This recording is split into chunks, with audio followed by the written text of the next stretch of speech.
Bismillahirrahmanirrahim. Assalamualaikum warahmatullahi wabarakatuh. Alhamdulillahi rabbil alamin. Wassalatu wassalamu ala ashrafil anbiya'i wal mursalin Sayyidina wa maulana Muhammadin wa ala alihi wa sahbihi ajma'in. Puji syukur pada Allah Subhanahu wa taala atas seluruh nikmatnya. Kemudian salawat dan salam atas junjungan kita Nabi besar Muhammad Rasulullah sallallahu alaihi wasallam. Para pemirsa yang budiman, di antara buah dari keteguhan iman dan Islam adalah terwujudnya kebaikan dan kemaslahatan bagi orang lain, yang terwujud dalam bentuk perdamaian di dalam kehidupan masyarakat. Iman, Islam, dan perdamaian merupakan satu kesatuan yang tidak bisa terpisahkan. Jika seseorang memiliki iman dan Islam yang baik, maka bisa dipastikan kedamaian akan menghiasi dan menaungi kehidupan bermasyarakat yang ada di sekitarnya. Dilihat dari kata Islam itu sendiri, para ulama memaknainya dengan arti perdamaian, sehingga Islam dan perdamaian adalah dua entitas yang tidak bisa dipisahkan satu dengan yang lainnya. Orang akan tergolong mengingkari nilai keislaman itu sendiri jika tidak mengedepankan perdamaian dengan sesama umat Islam dan juga seluruh manusia pada umumnya. Allah Subhanahu wa taala berfirman dalam surat Al-Baqarah ayat 208, A'udzubillahi minasyaitonir rajim. Ya ayyuhalladzina amanu dkhulu fis-silmi kaffah wa la tattabi'u khutuwatis syaitan innahu lakum aduwwum mubin. Hai orang-orang yang beriman, kata Allah, masuklah kamu ke dalam Islam secara keseluruhan. Dan janganlah kamu turut langkah-langkah syaitan, karena sesungguhnya syaitan itu musuh yang nyata bagimu. Melalui ayat ini, Allah mengingatkan kepada manusia untuk tidak setengah-setengah dalam masuk ke dalam agama Islam. Allah mengingatkan untuk masuk pada agama Islam dengan kafah, dengan menyeluruh, yang di dalamnya juga terkait bagaimana mengimplementasikan nilai-nilai yang diajarkan oleh Islam seperti perdamaian. Dengan terwujudnya perdamaian dalam kehidupan, maka segala sektor kehidupan akan dapat berjalan dengan baik, seperti pembangunan di semua aspek kehidupan, dan termasuk juga ketenangan di dalam beribadah. Kita bisa merasakan sendiri bagaimana nikmatnya beribadah di tengah-tengah perdamaian, jauh dari konflik dan peperangan. Jika saat ini kita berada dalam situasi perang, maka kita bisa pastikan kita tidak bisa beribadah dengan tenang seperti hari-hari ini. Oleh karenanya, nikmat perdamaian yang merupakan pengejawantahan dari nilai-nilai Islam ini harus terus kita pertahankan.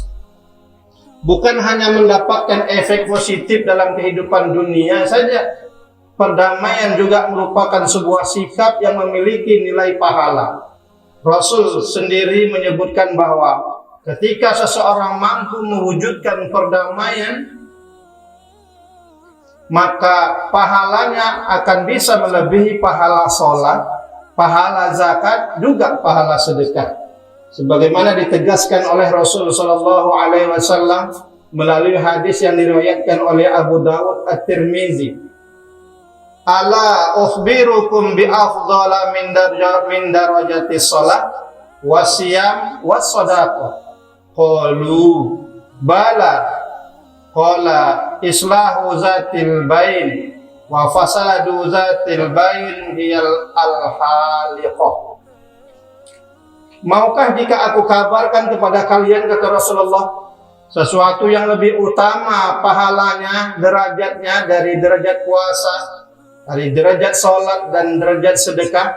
Para sahabat berkata, tentu ya Rasulullah. Beliau bersabda, mendamaikan orang yang sedang berselisih. Rusaknya orang yang berselisih itu adalah, kata Rasulullah, al-haliqah, pencukur. Maksudnya adalah mencukur amal kebaikan yang telah dikerjakan. Pahala kita akan semua habis kalau kita bermusuhan.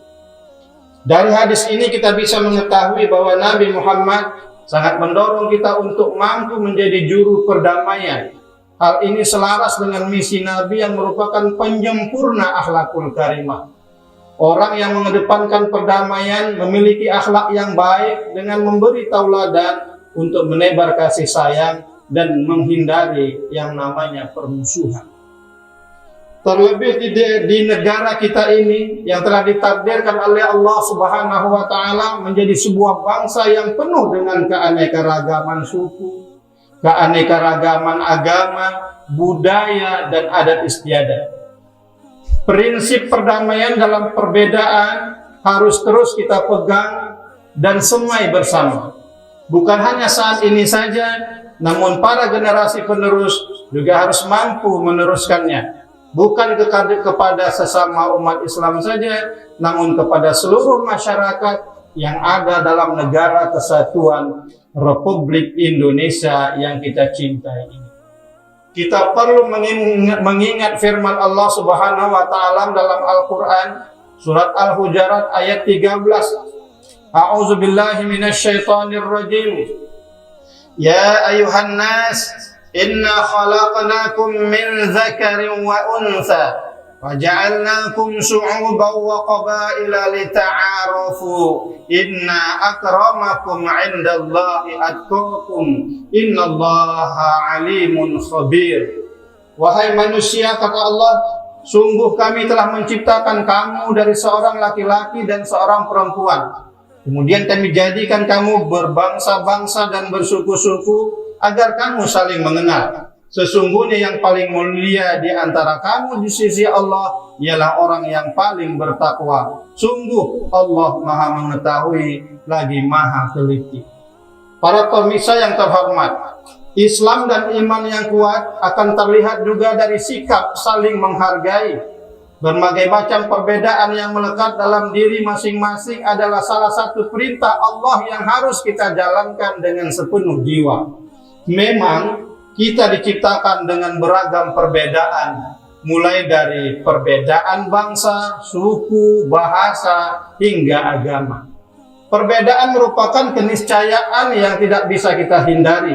Hal ini memang menyimpan potensi konflik yang cukup besar. Karenanya, negeri ini yang sejak dahulu sudah sedemikian plural, sudah diingatkan agar tetap menjaga keutuhan dengan sebuah adagium Bhinneka Tunggal Ika. Meskipun berbeda-beda, tetap satu jua. Adagium yang dicetuskan oleh Empu Tantular dalam bukunya yang berjudul Sutasoma itu diputuskan menjadi salah satu dasar Indonesia sebagai suatu negara. Pemirsa yang budiman, adagium tersebut dapat kita wujudkan dengan sikap penghargaan terhadap siapa saja, sekalipun berbeda dalam banyak hal. Perbedaan suku misalnya tidak menghalangi kita untuk tetap menjalin sinergi. Meskipun berbeda kebangsaan, jangan sampai menjadi penyebab terputusnya kerjasama. Hingga perbedaan agama juga tidak boleh dijadikan sebagai alasan untuk tidak menjalani kehidupan sosial bersama-sama, apalagi sampai membenci dan mencaci maki atas nama perbedaan itu. Pemirsa yang dimuliakan oleh Allah Subhanahu wa taala.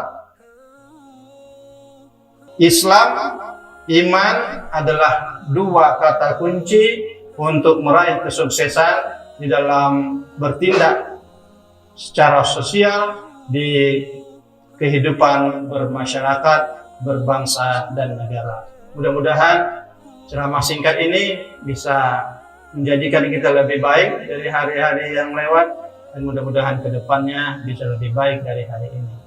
Billahi taufiq wal hidayah. Assalamualaikum warahmatullahi wabarakatuh.